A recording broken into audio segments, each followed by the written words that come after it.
Герой этой истории был найден спасателями, когда был маленьким щенком, а теперь он сам стал спасателем. 2 года назад была найдена беременная немецкая овчарка, которая ходила по лесу. Директор благотворительного фонда помощи животным забрал найденную собаку. На следующий день она родила щенка, которого и стал героем этой истории. Маленький щенок не знал об этом, но однажды он вернулся в лес, чтобы спасти потерянную собаку, нуждающуюся в его помощи. Собаку было сложно найти, но песику удалось взять ее след. Тина рос и начал сопровождать учебные классы других собак, которых обучали искать и спасать. Вскоре Брянсон заметил, что и у него появилось умение. Он пришел на занятия, и мы оценили его, сказал Брянсон. Он хорошо проявлял себя и начал тренироваться. Он всегда находил потерянную собаку на каждой своей тренировке. Брянсон принял Тина, и после 16 месяцев обучения он стал полноправным членом службы спасения животных. Поэтому,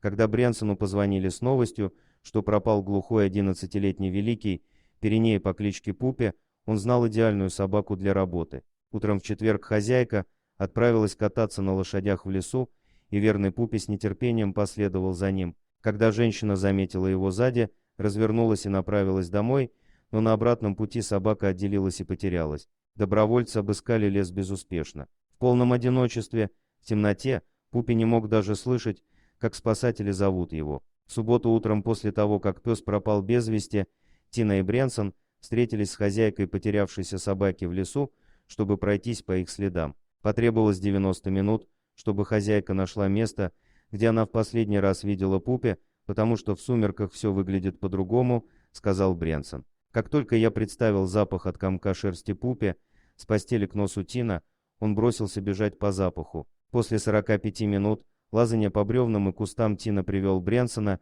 и хозяйку Пупе к болоту и не переставал лаять. Когда мы впервые увидели Пупе, было трудно поверить своим глазам, потому что 2/3 его были погружены в грязь, сказал Брянсон. Тина лаял на этого странного болотного монстра, пока не понял, что это собака. Брянсон положил ветки на грязь, чтобы было возможно приблизиться к собаке, и стало понятно, что 70 килограмм собаки будет трудно достать из липкого болота. Я положил поводок Тина под Пупе и попытался вытащить его, объяснил Брянсон. Он застрял так сильно, что я не стал тянуть сильнее, боясь причинить боль его лапам. Муж хозяйки принес больше веревок и ремней, и они втроем тащили собаку. После того, как его достали из грязи, Пупе повезли домой. Хотя нес был очень грязным, хозяева Пупе были вне себя от радости, что его вернули, и поблагодарили Тина за хороший нюх. Тина всегда счастлив вернуть долг, поскольку его тоже спасли еще щенком. Нет ничего, что заставило бы Тина взволноваться больше,